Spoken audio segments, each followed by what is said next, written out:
Vamos lá? Hoje a gente vai decifrar uma das linguagens mais importantes do universo. Uma linguagem que descreve praticamente tudo ao nosso redor, desde o combustível do carro até o nosso próprio DNA. A gente está falando, claro, da química orgânica. Para começar, vou deixar uma pergunta no ar. O que é que a gasolina, o DNA e uma garrafinha de plástico têm em comum? Olhando assim, parecem coisas totalmente diferentes, né? Um é energia, o outro é o código da vida e o terceiro é, bom, um objeto do dia a dia. Mas e se eu disser que todos eles guardam o mesmo segredo? Pois é, a resposta é essa.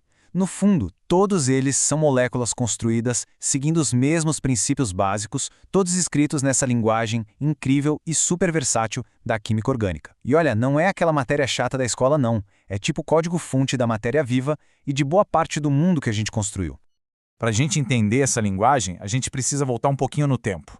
Lá para o final do século XVIII, começo do XIX, os cientistas viam um mundo da química dividido em dois. O inorgânico, que vinha dos minerais, e o orgânico, que vinha dos seres vivos. Existia uma crença de que as coisas vivas tinham algo quase mágico. Essa ideia foi oficializada em 1807 por um químico chamado Johannes Jacob Berzelius. A teoria dele, a famosa teoria da força vital, dizia o seguinte: só os seres vivos, com essa tal força vital deles, podiam criar compostos orgânicos. Era como se a vida tivesse uma centelha especial que um laboratório jamais conseguiria copiar. Isso criava um muro, sabe? Um muro místico entre o que era vivo e o que não era. Mas, como muitas vezes acontece na ciência, uma descoberta totalmente inesperada estava prestes a botar esse muro abaixo.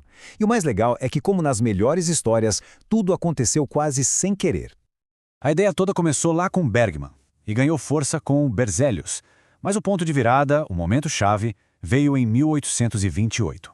O químico alemão Friedrich Wöhler estava no laboratório tentando criar um composto inorgânico chamado cianato de amônio. Só que, ao aquecer a substância, ele acabou produzindo, por acidente, a ureia, um composto superorgânico, que a gente encontra na urina. Foi a primeira vez na história que algo da vida foi criado a partir de matéria não viva. A teoria da força vital ruiu ali mesmo. Isso provocou uma mudança gigantesca, uma verdadeira virada de chave no pensamento científico. A definição de química orgânica mudou completamente. Não era mais sobre uma força mística ou uma centelha divina. Com a ajuda de outros químicos, como Friedrich August Kekulé, que desvendaram a estrutura do carbono, surgiu uma definição nova e muito mais poderosa. A química orgânica é, na verdade, o estudo dos compostos de carbono. Ponto final. Isso nos leva ao verdadeiro herói da nossa história. Com a tal da força vital fora da jogada, todas as atenções se voltaram para o elemento que todos os compostos orgânicos tinham em comum, o carbono. Então, qual é o segredo do carbono? Bom, tudo se resume a este número aqui, 4. Esse é o número mágico do carbono. É a quantidade de elétrons que ele tem na sua camada mais externa, a camada de valência, e são esses 4 elétrons que dão a ele verdadeiros superpoderes químicos. É simples. Esses 4 elétrons permitem que o carbono faça 4 conexões muito fortes e estáveis, que a gente chama de ligações covalentes. Isso faz dele o Lego supremo da natureza. Ele consegue se ligar a outros átomos de carbono e formar cadeias gigantescas ou anéis supercomplexos. Ele pode variar a força dessas conexões, fazendo ligações simples, duplas ou até triplas.